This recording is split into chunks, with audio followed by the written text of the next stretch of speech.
Hello and welcome back to Professional Tutors. We are a unique team of qualified and dedicated teachers. Most of us are heads of department. We are here to help our students to reach their full potential. Today, we're going to discuss about how to write a strong and an effective personal statement. Where to start?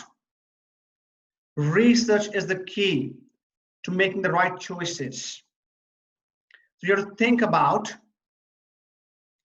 what subjects interest you, what career path do you want, which course will help get you there, which university will help you best to achieve, and what is the university looking for from the students.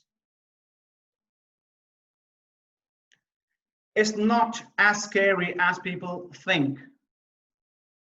So you normally have to write one A4 page on the Word document, roughly around 47 lines and roughly around 4,000 characters.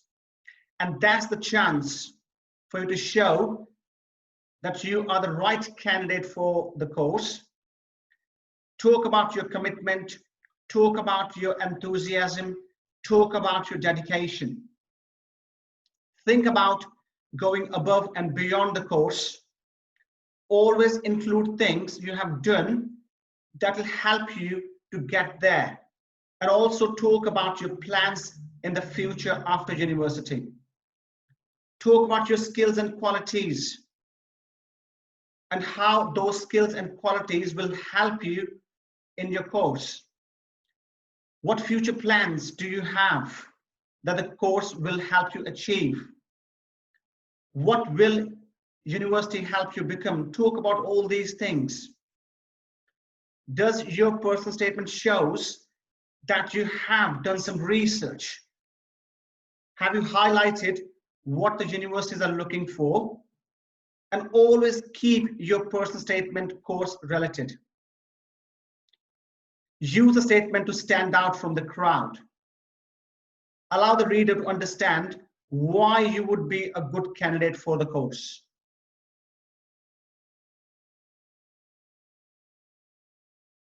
Now, how the personal statement is going to be used, there are a few different options. The first one is your personal statement is used as a part of selection process. That helps the admission tutor to distinguish between applicants with the similar academic profiles. Now, most providers, they do not interview. So this is your chance to impress admission tutors. Some look for reasons to reject as well. Now, another way your personal statement is going to be used for interview. So strong personal statement will make you or will make the admission tutor to invite you for the interview.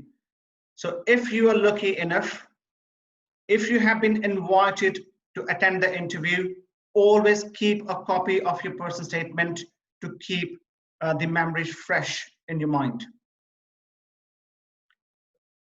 It can be used for near misses and in clearing.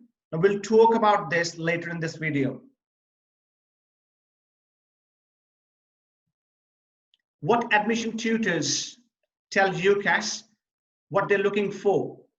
They're looking for the evidence of your interest in the subject, your independent study skills, your self-awareness, your motivation, your dedication, your commitment, your enthusiasm, an understanding of the course. They also look for a good numeracy and literacy skills, your essay writing skills, your research skills, your time management skills, and your enthusiasm to go beyond the syllabus.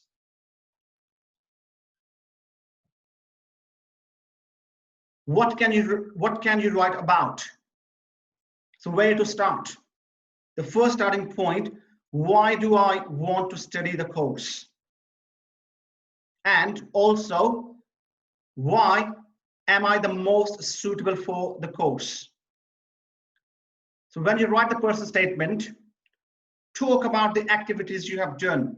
Talk about the experience, your personal experiences. Talk about your achievements in your school or outside the school. Talk about the abilities and the skills and the qualities you have. Talk about your hobbies, the clubs you have attended or joined in the school or outside the school. Talk about positions of authority. Talk about your volunteering. Talk about your projects or any course that you have done in the past. Most important, talk about your work experience.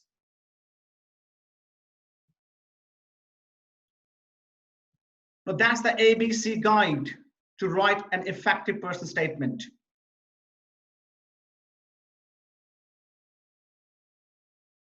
Now a good statement, if you're writing a good statement, you'll talk about what you have done, what activities you have done. In a better statement, you'll write about what skills you have gained by doing those activities and how those skills will benefit you.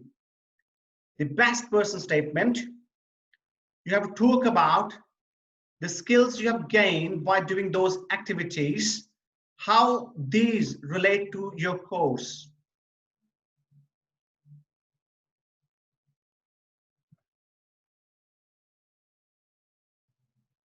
Now, your personal statement should be structured, should be clear, and it should be concise and precise. Now, avoid waffle, avoid slang, avoid inappropriate language. Just use simple English. Always check the spelling and the grammar. Just think about all the essays you wrote in the previous years, or you're still writing, because those will help you to develop certain skills like critical analysis, evaluation. Talk about all these skills. Do not just write a list of stuff that doesn't demonstrate or explain anything at all. Try not to repeat yourself. Do not demonstrate the same skills over and over again. Always proofread and spell check.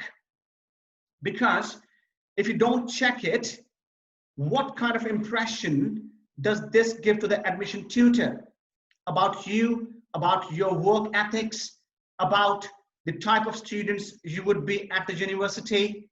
Now, it's always important to pay attention to the small details. Always ask your friends or family or tutor for the feedback.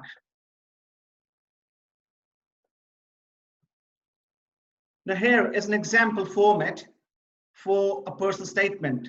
You have an opening section, you have a middle section, and you have a final section.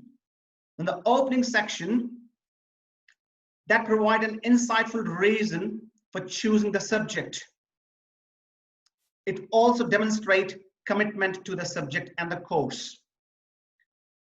The middle section is the opportunity for you to identify yourself as a reflective and a mature individual. What skills you have got, what knowledge you've got, and you talk about your attitude as well. In the final section, that need to be your conclusion statement, that need to be punchy, that need to be impressive. So that need to be punchy and leave the reader with a firm impression of a strong desire to study the subject chosen. Now, these are some common opening sentences you can possibly use. Now, always make sure that anything you write is just about you, because you are unique. That always show individuality. So anything you are going to write must relate to your skills, must relate to the course you are going to study. A strong opening always captures the reader's attention. Now here, I'm a teacher. Right, so just have a look at this one. I have always wanted to be a teacher ever since I was very young. I like learning and thought it would be good to teach. Now that should grab the reader's attention. One thing you have to avoid, do not go over the top. For example, here, and when I'm not working towards word peace, I enjoy learning languages from the scratch, writing symphonies, playing a standard of tennis that Andy Murray can only dream about. Remember, if invited for an interview, you will more than likely to be asked questions around your personal statement. So will be quickly found out if you have lied or just overindulged. So do not go over the top. Next thing, make sure your personal statement is not too short or not too long. The most important thing is to make sure that your personal statement is your own work, because UCAS will carry out checks to verify that your personal statement is your own work. Now, if they find out that your personal statement have been copied from another source, they will inform the universities and the colleges. And those universities and the colleges will then make or they take appropriate actions against you. If that happens, the UCAS will contact you by email and tell you that this has happened. So be careful and always make sure that your personal statement is your own work. What's next? So you have submitted your application form, you have filled the UCAS application form, you have wrote your personal statement. What is going to happen next? Next is the decision-making process.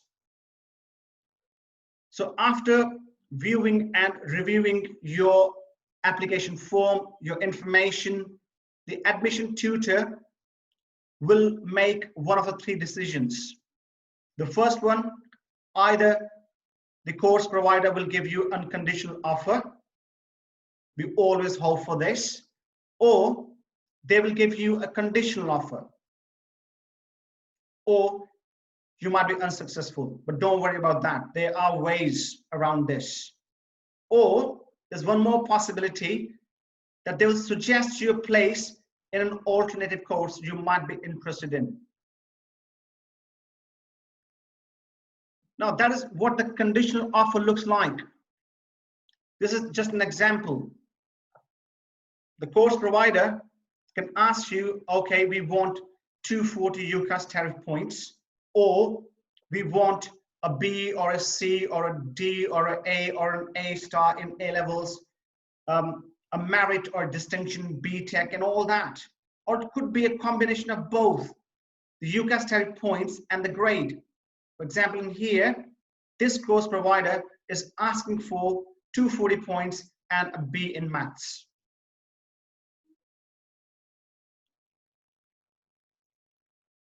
Now, replying to offers. When all decisions have been received, you can hold a maximum of 2 offers. Your firm choice, which is your first choice normally, or your insurance choice.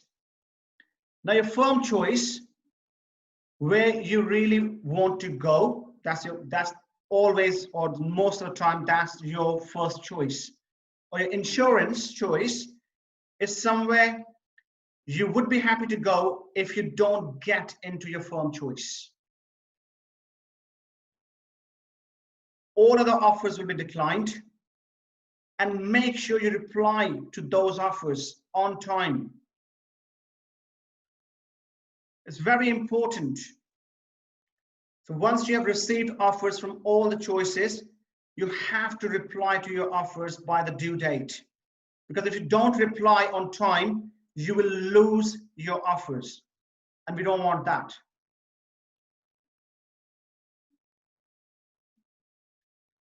Then is confirmation. Now, once the exam results are issued, the admission staff will check if the applicant has matched the conditions of the offer. If yes, the applicant will be sent an official confirmation of their place at that university or the college, and that is the time to celebrate. Well done.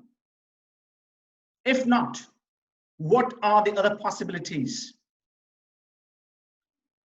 If you have not met the conditions of your firm choice, don't worry. They may still take you as a near miss. If you have not been accepted by your firm choice, but meet the conditions of your insurance choice, which should be lower anyway, you will be placed at your insurance choice. If you have not met the conditions of your firm or insurance choice, you'll be entered into a process known as clearing. We'll talk about that in a minute. If your results meet and exceed the conditions of your firm offer, you are eligible for adjustment. What is this? This provides an opportunity for you to reconsider where and what to study while still holding a guaranteed place at your firm choice. So you have a bit of more choices. If you've been entered into a clearing process, you will research the vacancies on the UCAS website. You will contact the course provider, university or college, to discuss the application. Then you enter choice details on the tracker. Then the course provider, which is a university or a college, will consider your application, and hopefully you will get your place. If not, if unsuccessful, the applicant can start again for a different course or different option.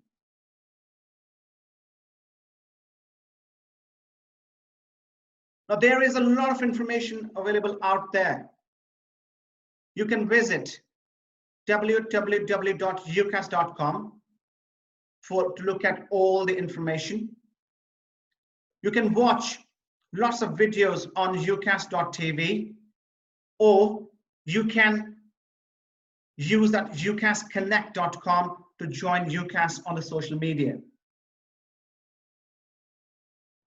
Thanks for watching this video. If you think the information is useful, please subscribe, share, and like the video.